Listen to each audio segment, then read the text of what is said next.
Wow, সুন্দর Teesta. Wow wow, ও একটা ঝর্ণা নামছে। হ্যাঁ, সরু একটা ঝর্ণা। বাহ, ও অসাধারণ নৈসর্গিক দৃশ্যের মধ্য দিয়ে আমরা এগিয়ে চলেছি। ওয়াও ওয়াও, গভীর পাহাড়ের গভীর খাদ্যে বয়ে চলেছে নদী।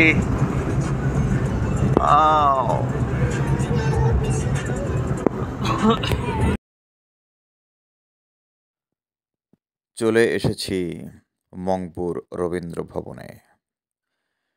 এটা আসলে মৈত্রী দেবীর বাড়ি।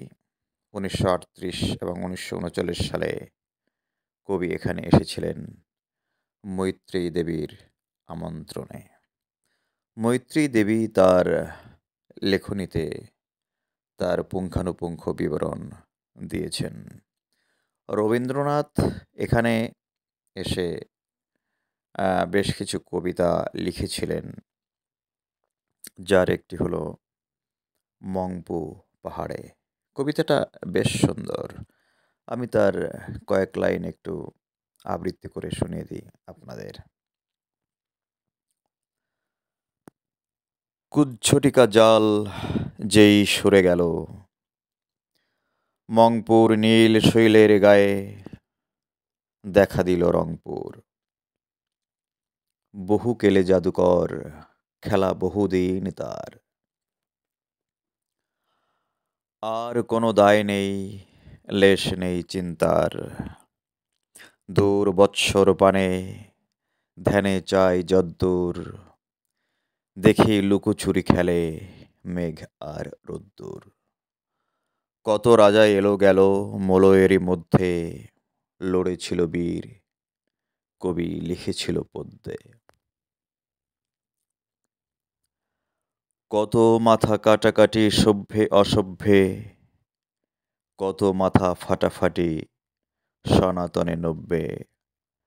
ওই গাছ চিরদিন যেন শিশুমস্ত, সূর্য উদয় দেখে দেখে তার অস্ত। ওই ঢালু গিরিমালা রুক্ষ ও বন্ধা, দিন গেলে ওরই পরে জপ করে সন্ধ্যা। নিচে রেখা দেখা যায় ওই নদী তিস্তার, কঠোরের স্বপ্নে ও মধুরের বিস্তার।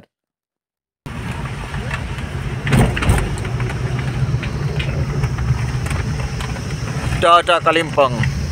কালিম্পং শহরকে আমরা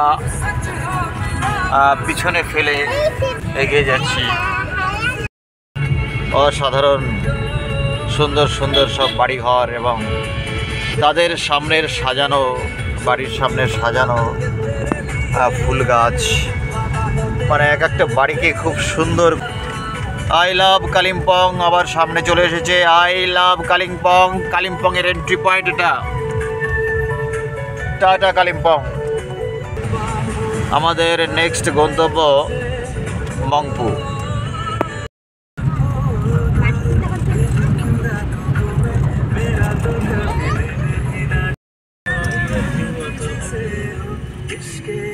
নিচু ঢালু রাস্তা আর উঁচু পাহাড়।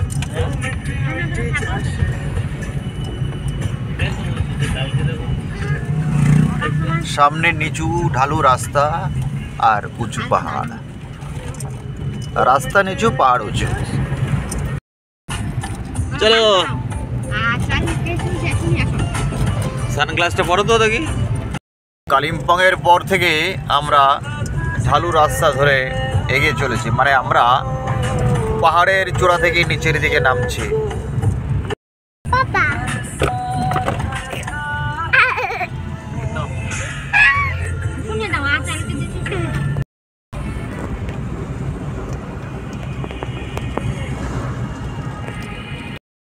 ওটা সিকিমের পাহাড়। সিকিমের পাশ দিয়ে আমরা চলেছি। এখানে জঙ্গল তো অসাধারণ। হ্যাঁ, বাহ, দারুণ। আমরা ক্রমশ নিচের দিকে নেমে চলেছি কালিম্পং থেকে বেরিয়ে।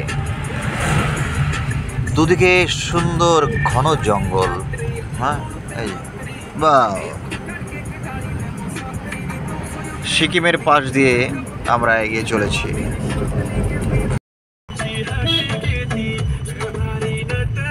ও সিকিম, সিকিম, সিকিম। এটা হলো তিস্তা বাজার। এটা তিস্তা বাজার যাওয়ার পথে দেখতে পেলাম, ওখানে যাওয়া হবে না। এইটা তিস্তা বাজার। তিস্তা বাজার কোন রোড? ও, এই তিস্তা বাজার পাশে এই যে রোড, এটা সিকিম চলে গেছে। ওই বাসটা যাচ্ছে, ওটা সিকিমে যাচ্ছে, সিকিম থেকে।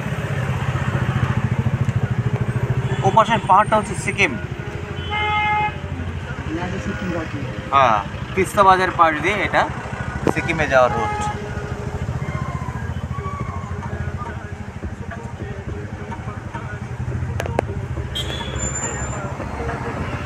এটা সিকিম যাওয়ার রুট। চলেছি তিস্তা নদীর পাশ ধরে, ডান দিকে তিস্তা নদী। তিস্তা নদী, তিস্তা।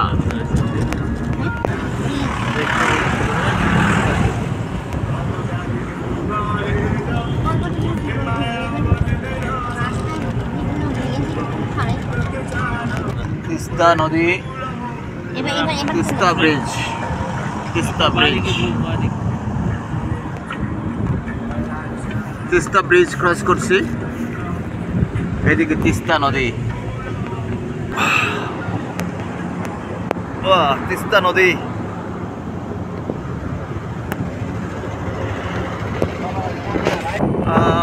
অসাধারণ, দেখার মতো, দেখার মতো। Wow wow.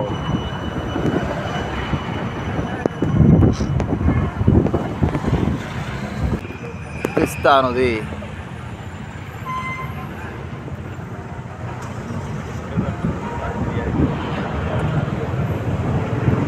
তিস্তা, খুব সুন্দর ভিউ। ব্যাপক স্রোত, নদীতে ব্যাপক স্রোত। ওয়াও। গাড়ির গতি এখানে স্লো হওয়াতে আরো ভালো করে আমি তিস্তার ভিউটা নিতে পারছি। ওয়াও, সুন্দর সুন্দর, অসাধারণ। একদম তিস্তার পাড়ে আমাদের গাড়ি দাঁড়িয়ে আছে, একদম সুন্দর। Wow, what a view. Teesta, wow.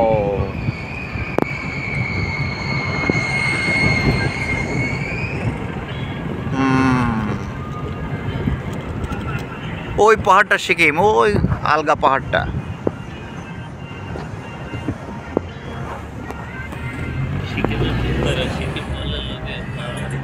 Wow.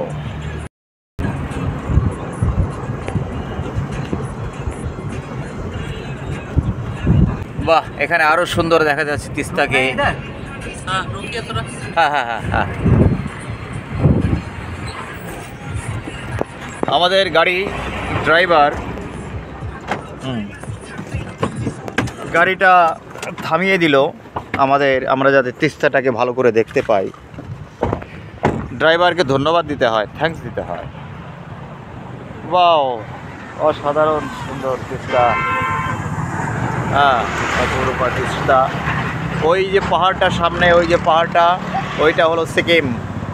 হ্যাঁ, কালিম্পংয়ের উত্তরে। এইটা আমরা তিস্তা নদীর অপরূপ শোভা দেখছি, অসাধারণ। এখানে নদীর তীর কত সুন্দর, কাপড় বিছানো। তিস্তার স্রোত কি ব্যাপক স্রোত তিস্তায়।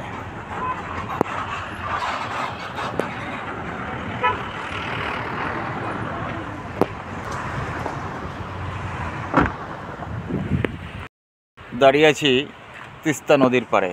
বাহ, দেখেই মন ভরে গেল।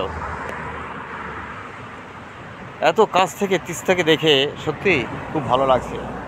তিস্তার স্রোতগুলো মানে খুবই স্রোত নদীতে।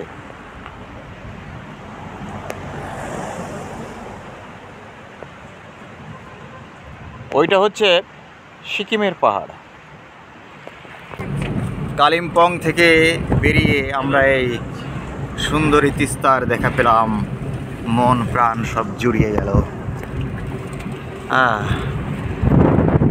সুন্দরী তিস্তার পাড় ভেঙে গেছে। এখানে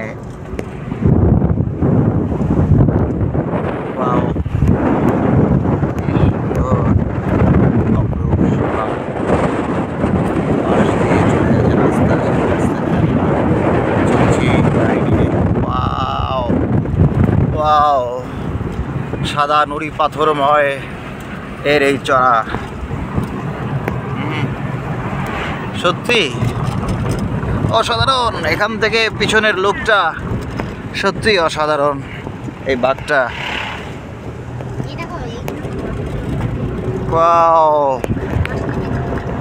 ও গাড়ি হাত থেকে যেন ছিটকে পড়ে না যায় গাড়ি ব্রেক করলে। বাহ, তিস্তা যেন তার সৌন্দর্য যেন হাতছানি দিয়ে ডাকছে। তিস্তার একটা শাখা, তিস্তারই একটা শাখা এটা, তার উপর ব্রিজ। এই ব্রিজ পার হয়ে আবার তিস্তার দিকে এগিয়ে চললাম। ও কি অপরূপ, কি অপরূপ, সত্যি নয়নাভিরাম, নয়ন ভোলানো, মন ভোলানো, প্রাণ ভোলানো, হৃদয় ভোলানো তিস্তার রূপ।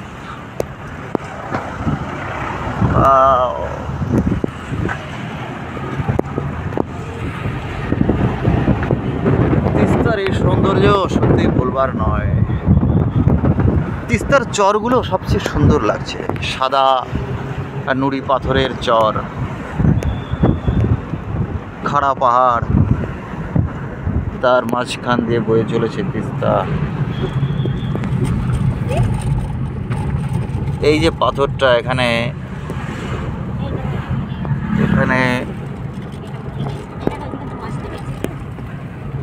এদিকে কি ধস নেমেছিল?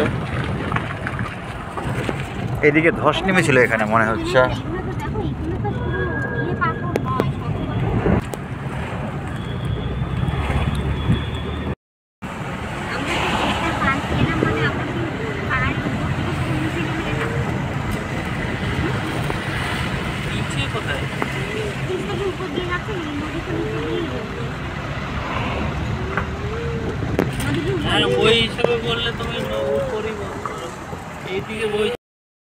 এখানে হয়তো ধস নেমেছিল।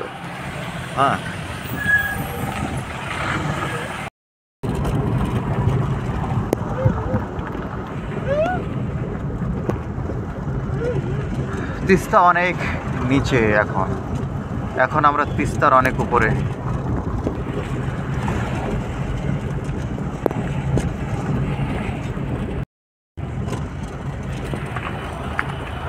কিছু কিছু জায়গা দেখে মনে হচ্ছে নতুন করে বাঁধানো হয়েছে, মানে জায়গাগুলো হয়তো ধস নেমেছিল, এই জায়গাগুলোতে মনে হয় ধস নেমেছিল।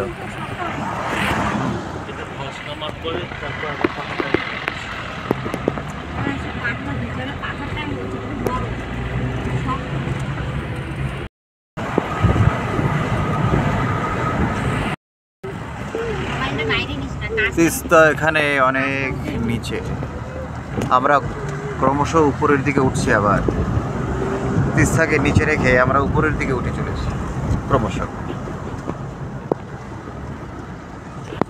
ওই তিস্তা, ওই যে তিস্তা অনেক নিচে চলে গেছে আমাদের থেকে। এখান থেকে ভালো দেখা যাচ্ছে তিস্তাকে, সুন্দর।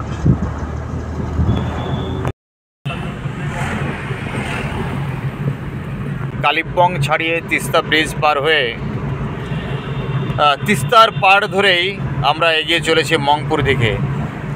মানে তিস্তার যে সৌন্দর্য, তিস্তা পাড়ের এই গভীর শালবন, জঙ্গল, এই এক অপরূপ সৌন্দর্যের লীলাভূমি।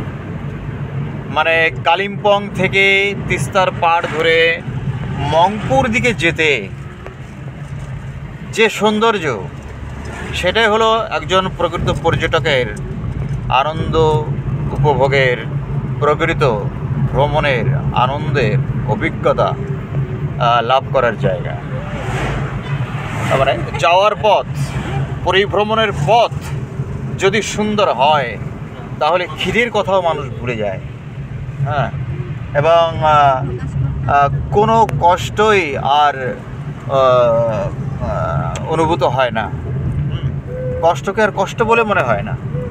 অতএব সম্পূর্ণ ভ্রমণের যে আনন্দ, এই কালিম্পং পার হয়ে আসার পর তিস্তার পাড় ধরে এগোতে এগোতে তিস্তার অপরূপ শোভা দেখতে দেখতে সত্যিকারের যে ভ্রমণ সুখ, সেটা আমরা অনুভব করছি।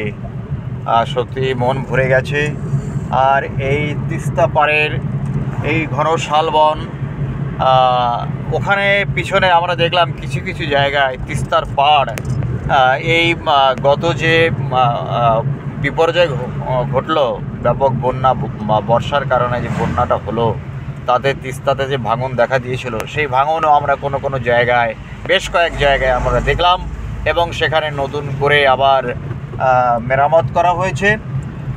তিস্তা দূরে দেখা যাচ্ছে, এবং এখানে দেখা যাচ্ছে ঘন শালবন। অতএব এই ভ্রমণ সুখ খুব উপভোগ করলাম, খুবই ভালো লাগলো।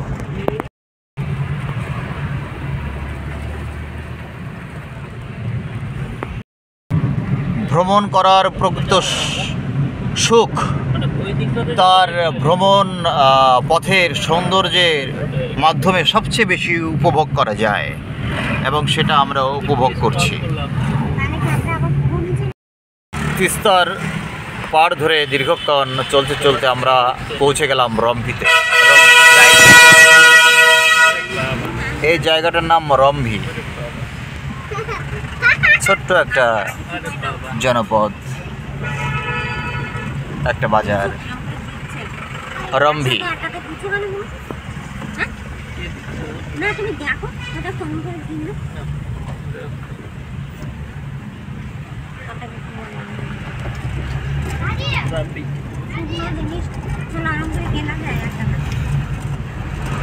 এরও একটা সৌন্দর্য আছে, একটা রেল ব্রিজ দেখা যাচ্ছে, আমরা একটা রেল ব্রিজ দেখতে পাচ্ছি। রামভিকে ডান দিকে রেখে আমরা মংপুর দিকে চলেছি, উপর দিকে উঠছি এখন, খাড়া রাস্তা। রামভি, এটা রামভি জনপদ, এটাকে পিছনে রেখে আমরা মংপুর দিকে এগিয়ে চলেছি। এখান থেকে আধা ঘন্টা লাগবে, এখনো আধা ঘন্টার জার্নি। অরণ্যের নিবিড় নিস্তব্ধ সৌন্দর্যের মধ্য দিয়ে আমরা এগিয়ে চলেছি একটু একটু করে উপরের দিকে, মংপুর দিকে, রবীন্দ্রনাথের মংপুর। রাস্তার দুপাশের সৌন্দর্য সত্যি অসাধারণ, অপূর্ব। একটা গহীন অরণ্য যেন চারিদিক দিয়ে ঘিরে রেখেছে রাস্তাটাকে, আধো একটা আবছা অন্ধকার মতো ভাব। যদি এখনো ঠিক দুপুর 2টোর মতো বাজে,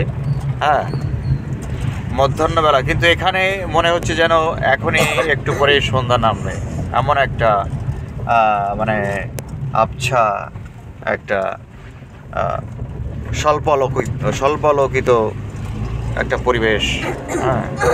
আলোর স্বল্পতা রয়েছে ঘন জঙ্গলের জন্য, এবং এই জন্য জায়গাটা এতক্ষণ একটু রৌদ্রের তিস্তা পার দিয়ে আসছিলাম, যথেষ্ট একটু গরম লাগছিল, কিন্তু এখানে যেন হঠাৎ করে যেন আমরা এয়ার কন্ডিশনের মধ্যে প্রবেশ করলাম। এখানকার জায়গাটা যথেষ্ট, এই পথটা একটু একটু করে উপরের দিকে উঠছে, পথটা খুবই সুন্দর, যেমন সুন্দর তেমনি খুবই শীতল, সুশীতল আরামদায়ক একটা পরিবেশ, একটা ওয়েদার। দুদিকেই ঘন অরণ্য, ডান দিকে আরও বেশি। মংপুর পথে আমরা এগিয়ে চলেছি। খাড়া পাহাড় বেয়ে সোজা উপরের দিকে উঠেই চলেছি। উঠতে উঠতে অনেক উপরে উঠে এসেছি।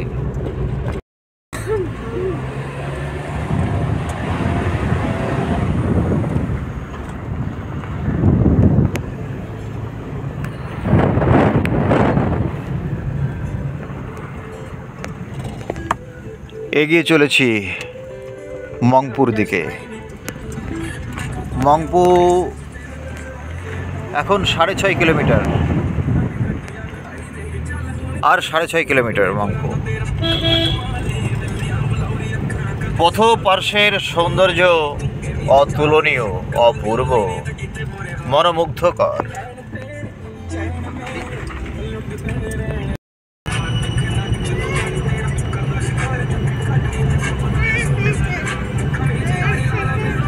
রাস্তার পাশে পাহাড়ের ঢালে লম্বা লম্বা ঘন ঘাস।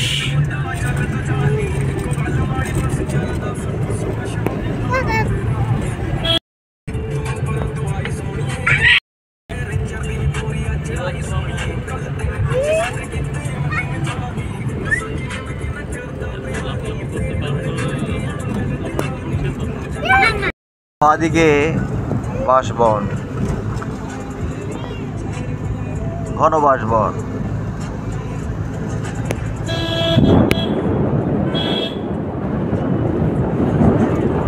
রাস্তার সৌন্দর্যটাকে দেখতে হবে, নয়নাভিরাম সৌন্দর্য।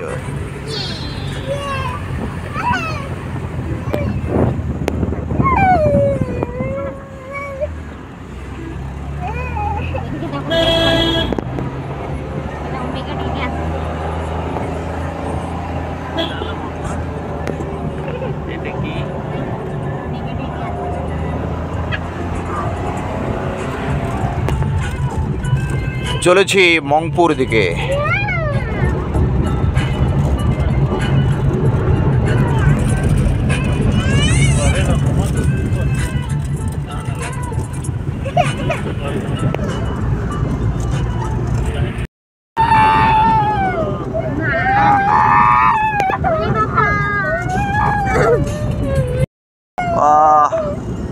মেঘে ঢাকা পাহাড় চূড়া, মেঘে ঢাকা পাহাড় চূড়া। মংপুর পথে চলেছি, মংপুর পথে।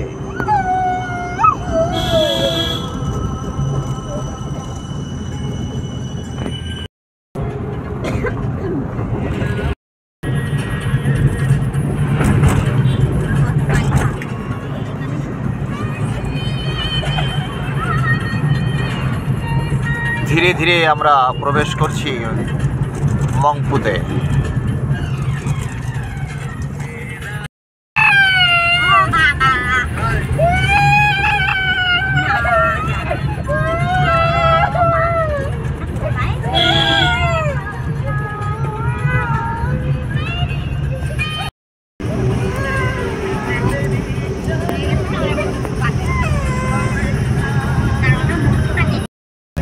ভ্রমণের আনন্দ লুকিয়ে থাকে তার ভ্রমণ পথের সৌন্দর্য উপভোগের মধ্য দিয়ে, এবং সেই সৌন্দর্য আমরা বেশ ভালোই উপভোগ করছি। অনেক উপরে উঠে এসেছি, আরও উঠছি। উপরে উঠে আসার কারণে এখানে খানিকটা অল্প অল্প শীত অনুভব হচ্ছে। চলেছি মংপুর পথে। অসাধারণ প্রাকৃতিক সৌন্দর্যে মোড়া রাস্তার দুই পাশ। এসে গেছি আমরা মংপুর রবীন্দ্র ভবনের সামনে।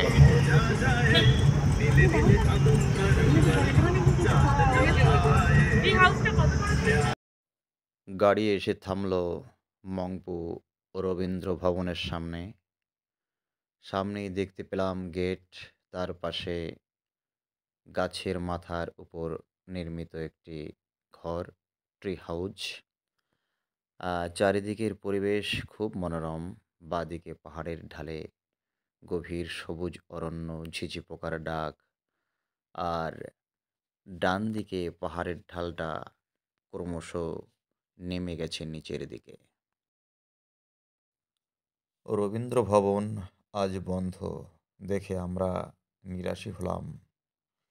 কিছুক্ষণ ইতিউতি ঘোরাফেরা করলাম, ছবি তুললাম, চারিদিকটা দেখলাম।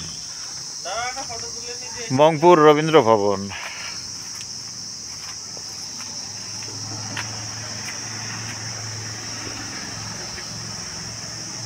অনেক আশা নিয়ে এসেছি কিন্তু বন্ধ।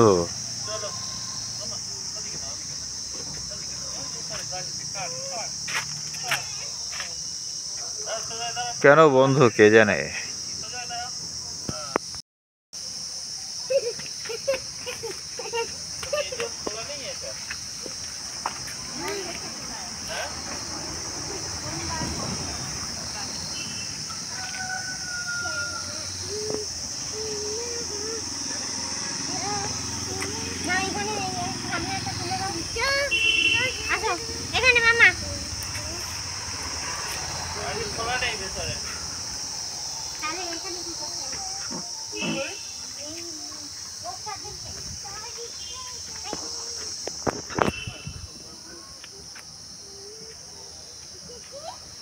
রবীন্দ্র ভবন আজ খোলা না থাকার কারণে মনটা একটু বিষণ্ণ হয়ে গেল। আমরা পাঁচিলের ওপার থেকেই যতটুকু পারা যায় দেখে নেওয়ার চেষ্টা করছি।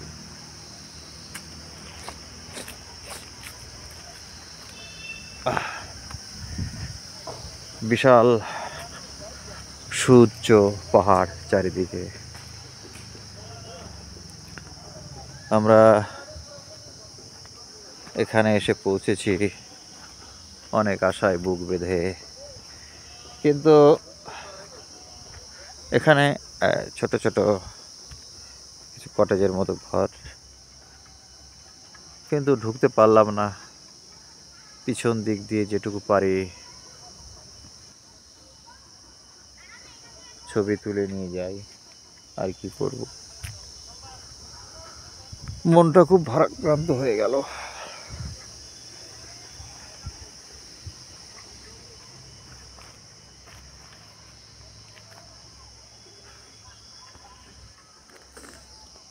সুন্দর সাজানো গোছানো একটা ভবন। প্রথম রবীন্দ্র ভবন, এই মংপুর রবীন্দ্র ভবনই হচ্ছে সর্বপ্রথম রবীন্দ্র ভবন। সবার আগে এই রবীন্দ্র ভবনই নির্মাণ করা হয়। বসার আসনগুলো পড়ে আছে, পাতা পড়ে আছে, এখানে শ্যাওলা পড়ে আছে। সপ্তাহে হয়তো একদিন খোলে, এখানে সপ্তাহে একদিন হয়তো দর্শনার্থীদের জন্য খুলে দেওয়া হয়। এর ফলে চারিদিকে একটা অবিন্যস্ত অবস্থা, শুধু পড়ে আছে। ট্রি হাউস একটা এখানে বানানো হয়েছে। চারিদিকে সুউচ্চ পাহাড় এবং জঙ্গল।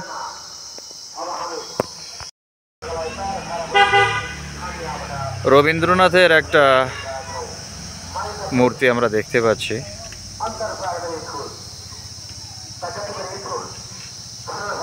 মংপু রবীন্দ্র ভবন।